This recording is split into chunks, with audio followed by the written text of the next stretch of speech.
Bonjour et bienvenue à ce nouvel atelier Damas dont le sujet est la contractualisation, c'est-à-dire comment est-ce qu'un client Damas contractualise et signe un contrat. Euh, donc toutes les différentes étapes en fonction du choix de contractualisation en signature de documents papier ou bien en signature de documents électroniques avec un atelier un deuxième atelier qui va suivre qui concernera toute la propagation des habilitations entre un gestionnaire de contrat. Comment est-ce qu'on fait héberger une application Damas sur un contrat pour pouvoir passer en production et donc dépasser les 11 fiches et être facturé. Donc la contractualisation Damas, objet de ce premier atelier, ça démarre sur le site vitrine de Damas, sur l'onglet En pratique, puisque depuis l'onglet En pratique, on précise un certain nombre de points. Qu'est-ce qui est facturé sous Damas, comment créer un compte, comment on utilise Damas, mais de façon très brève. Donc le fait que l'on puisse construire des applications sans engagement et sans contrat. Et enfin, comment souscrire un contrat. Donc pour souscrire un contrat, on fournit ici un lien vers un formulaire qui va permettre de construire et de signer le contrat. Ce lien étant bien évidemment un lien vers une application Damas qui va permettre de récolter toutes les caractéristiques, toutes les particularités du contrat, donc la raison sociale du client, etc. Soit le client est autonome et renseigne tous les paramètres du contrat lui-même, soit il se fait assister par le partenaire avec qui il est en relation pour la saisie de ces informations-là, soit directement par Damas en appelant la hotline. Donc quand on clique sur ce lien, on arrive sur un formulaire en ajout anonyme.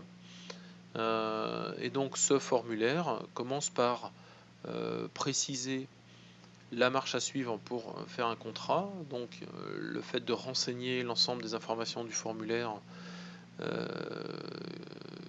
ci-dessous, donc toutes les informations dont on va avoir besoin. Et donc dès que le formulaire est rempli, la personne qui a rempli le formulaire recevra le contrat, donc généré en PDF automatique dans Damas par mail. Et ensuite, on propose deux options pour le contrat, soit une contractualisation classique où on va imprimer deux versions du contrat, signer deux exemplaires, envoyer deux exemplaires, signer les deux exemplaires papier par l'autre partie, renvoyer un des deux exemplaires et chacun conserve un des deux exemplaires signés. Donc qui est le forme classique mais très complexe, enfin très complexe, qui génère donc des envois courrier papier. Et l'autre canal de signature de contrat qui est la signature électronique, canal qu'on va privilégier. Et donc, auquel cas, le signataire désigné par la personne qui va saisir le formulaire recevra un email contenant un lien de signature et pourra effectuer la signature du contrat de façon électronique.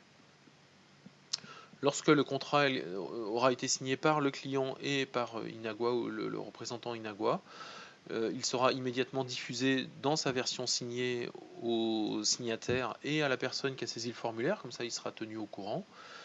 Et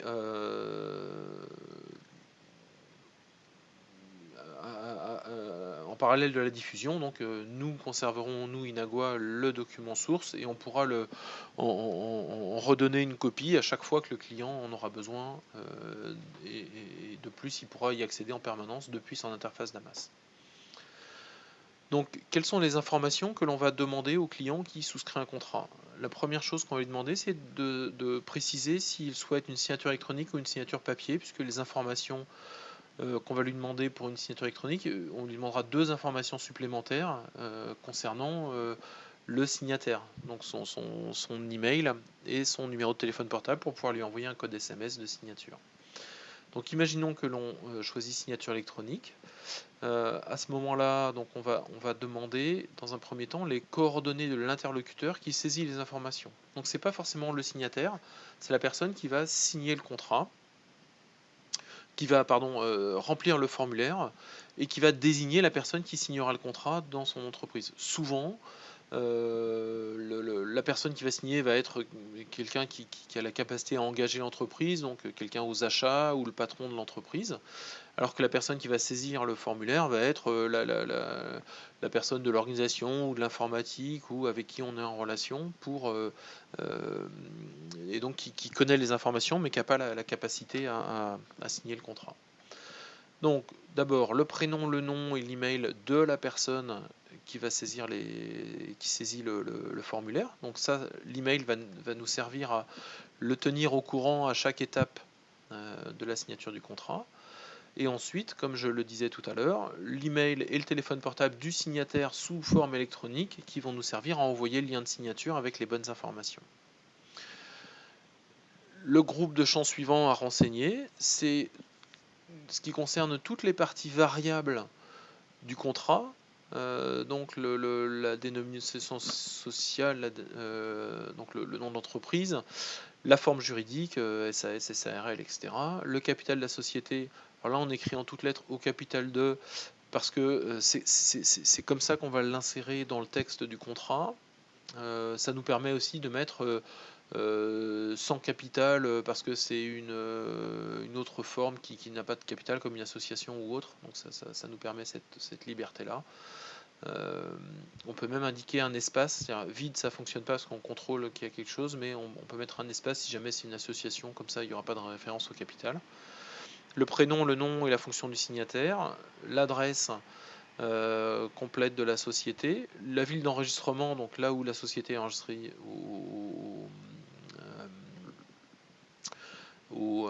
pardon, ça me revient pas, mais c'est pas très grave, au registre du commerce, ben voilà. Son numéro d'enregistrement de société, son numéro de TVA, et première chose importante, sur laquelle on reviendra dans l'atelier suivant qui concerne la propagation des droits de gestionnaire, c'est que dans le contrat, on va identifier le gestionnaire du contrat et surtout son email. C'est-à-dire que c'est la personne qu'on va habiliter par délégation du signataire de ce contrat-là à gérer le contrat Damas. Donc la personne qui sera apte à dire quelles applications on va héberger sur ce contrat, etc., etc. Donc là, c'est assez important. Donc c'est ce qu'on précise ici en texte. Le dernier groupe de champs à renseigner, ce sont des informations sur la facturation, donc les factures qui seront envoyées par Inagua pour les consommations Damas dans les mois suivants. Et c'est un groupe particulier parce que toutes ces informations-là pourront évoluer par la suite. Autant les informations précédentes sont inscrites en dur dans le contrat et ne pourront pas évoluer, autant celles-là sont également inscrites dans le contrat mais pourront évoluer puisque si l'adresse de facturation change, il n'y a pas besoin de re-signer un contrat pour ça. Et donc on fera évoluer ces informations. Deux informations intéressantes également, le nom court de la société, donc ça c'est le libellé qui apparaîtra dans le navigateur Damas pour le nom du contrat. Donc si je reviens, je vous montre en retournant à l'application, donc le nom court, c'est le nom des onglets ici, donc c'est le nom de la société court, parce que quelquefois les sociétés ont des noms très longs ou très officiels, et puis ils ont un nom d'usage qui est plus court et qui permet d'être plus clair dans ce navigateur. Et le nombre d'unités à souscrire. Donc il y a un petit texte qui explique au-dessus ce qu'est ce nombre d'unités à souscrire. En fait, il s'agit de pouvoir bénéficier, que nos clients puissent bénéficier d'une réduction en fonction du nombre d'unités achetées à chaque fois. Et donc ça fait référence à la grille tarifaire disponible sur la page vitrine, où s'ils achètent les unités par 50, eh bien, les unités leur seront facturées 38 € au lieu de 40 €. Alors, il y a deux avantages à ça. Il y a effectivement bénéficier de tarifs dégressifs. Et il y a aussi le fait de ne pas avoir à traiter une facture tous les mois. Le coût de traitement d'une facture est assez élevé pour une entreprise. Ça demande du temps. des workflows de validation, etc. Du coup, même si on n'est pas à 50, ça peut valoir le coup de les acheter par 25. Si on consomme 2 unités par mois et qu'on veut couvrir un an de consommation, on va en acheter 25, donc ça sera toujours à 40 euros. Ça ne sera pas dégressif, mais on n'aura qu'une facture à gérer pour l'année d'un peu moins de 1000 euros hors taxe. Donc voilà, ça permet de ne pas passer son temps à gérer des factures. Donc c'est ici qu'on indique le nombre d'unités à souscrire, mais ça pourra être modifié avec l'interface de gestionnaire de contrat par la suite. Donc ensuite, la personne qui renseigne ce formulaire, donc le client lui-même ou le partenaire qui l'assiste, doit ensuite cliquer sur « Je ne suis pas un robot » et enregistrer et fermer le contrat. Donc là, je ne vais pas enregistrer et fermer parce que j'ai pas inséré de données, donc je vais avoir pas mal d'erreurs. Mais je vais vous montrer le résultat sur un contrat factice, donc ce qui va apparaître sur Damas lorsque la personne aura validé son formulaire. Donc, dans l'appli contrat Damas, je vais ouvrir la fiche contrat client factice. Donc un contrat factice, donc celui-là il est en cours de signature, hein, bon, après on verra. Donc là on retrouve toutes les données qui ont été saisies par la personne qui a saisi le formulaire, et donc ça a généré automatiquement le contrat en PDF photo à l'intérieur de la fiche Damas, et le contrat généré donc contient toutes les informations variables issues du formulaire. Donc pour ça, faut revoir l'atelier destiné au PDF automatique. Et donc tout le contrat est présent avec ses parties variables, hein, la facturation, le gestionnaire de contrat, le nombre d'unités à souscrire, le gestionnaire de contrat, etc., etc. Et à la fin, donc les deux signataires, donc pour Inagua et pour le client, donc sous forme, qui seront signés donc soit sous forme électronique, soit sous forme papier après impression du contrat.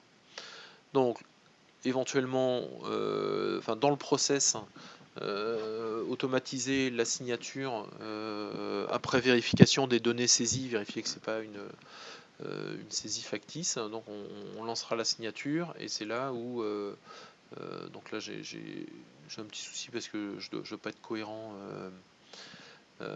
En fait, le téléphone et le mail des signataires n'est pas complet, donc je peux pas lancer une signature électronique puisqu'il me manque le téléphone portable, etc. Donc ça fonctionne pas, mais peu importe. Donc dans le process après, donc on lancera la signature électronique, on fera signer les deux personnes, donc avec le process standard de signature Damas.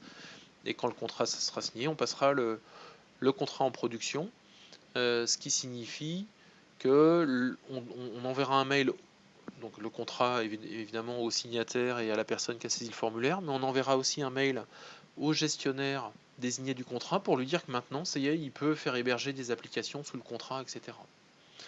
Donc voilà un petit peu comment fonctionne le contrat. Donc à retenir pour cet atelier, l'importance de l'email du gestionnaire de contrat, puisque c'est cette personne-là qui pourra ensuite habiliter tout le monde, les administrateurs d'applications, à faire héberger leurs applications sur le contrat Damas, et puis toutes les autres informations qui sont bien sûr importantes, mais j'insiste sur celle-là parce que c'est celle-là qui va servir de référence à l'atelier suivant qui concerne la gestion des habilitations, comment rattacher les applications Damas à un contrat. Donc voilà, cet atelier est terminé, donc un atelier très rapide pour vous montrer comment on contractualise avec Damas depuis à partir des informations du client. Merci d'avoir suivi cet atelier et à très bientôt.